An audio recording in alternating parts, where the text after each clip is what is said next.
சிவசிவ திருச்சிற்றம்பலம். நாம் அனைவரும் சிவபிரானை வழிபடும் போது திருமுறைகள் ஓதி வழிபடுவோம். சிவசிவ தேவாரம். ஒன்று ஒன்றொடு ஒன்றும் ஒரு நான்கொடு ஐந்தும் இரு மூன்றொடு ஏழும் உடனாய் அன்று இன்றொடு என்றும் அறிவானவர்க்கும் அறியாமை நின்ற அறநூர் குன்று ஒன்றொடு ஒன்று குலை ஒன்றொடு ஒன்று கொடி ஒன்றொடு ஒன்று குழுமி சென்று ஒன்றோடு ஒன்று செறிவால் நிறைந்த திருமுல்லை வாயில் இதுவே. திருவாசகம்.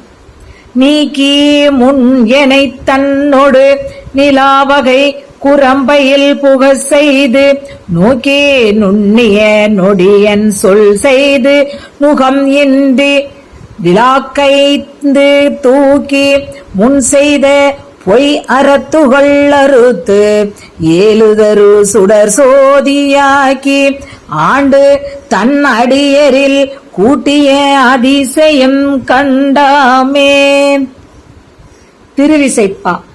உடையும் பாய் புலித்தோலும் நல் அரவமும் உண்பதும் பலிதேர்ந்து விடையது ஊர்வதும் மேலிடம் கொடுவரையாகிலும் என் நெஞ்சம் மடைகொள் வாளைகள் குதிகொளும் வயல் தில்லை அம்பலத்து அனலாடும் உடைய கோவினை அன்றி மற்ற ஆரையும் உள்ளுவது அறியேனே. திருப்பல்லாண்டு. சேலும் கயலும் திளைக்கும் கண்ணார் இளம் கொங்கையில் செங்குங்குமம் போலும் பொடியனே மார்விளங்கும் என்று புண்ணியர் போற்றி செய்ப்ப மாலும் அயனும் அறியா நெறி தந்து வந்து என் மனத்தகத்தே பாலும் அமோதமும் ஒத்து நின்றானுக்கே வல்லாண்டு குருதுமே. பெரிய புராணம்.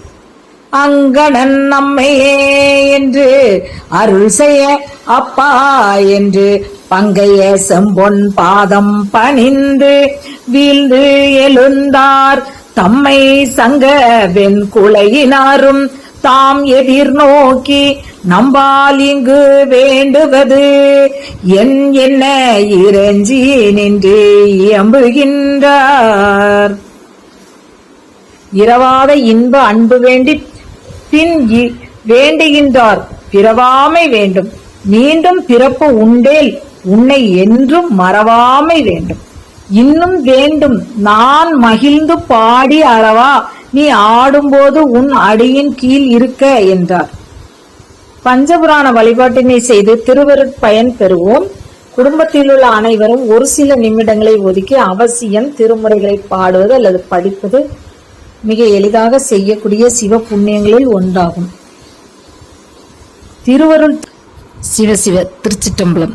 நாம் அனைவரும் சிவபிரானை வழிபடும் போது திருமுறைகள் ஓதி வழிபடுவோம். சிவசிவ தேவாரம். ஒன்று ஒன்றொடு ஒன்றும் ஒரு நான்கொடு ஐந்தும்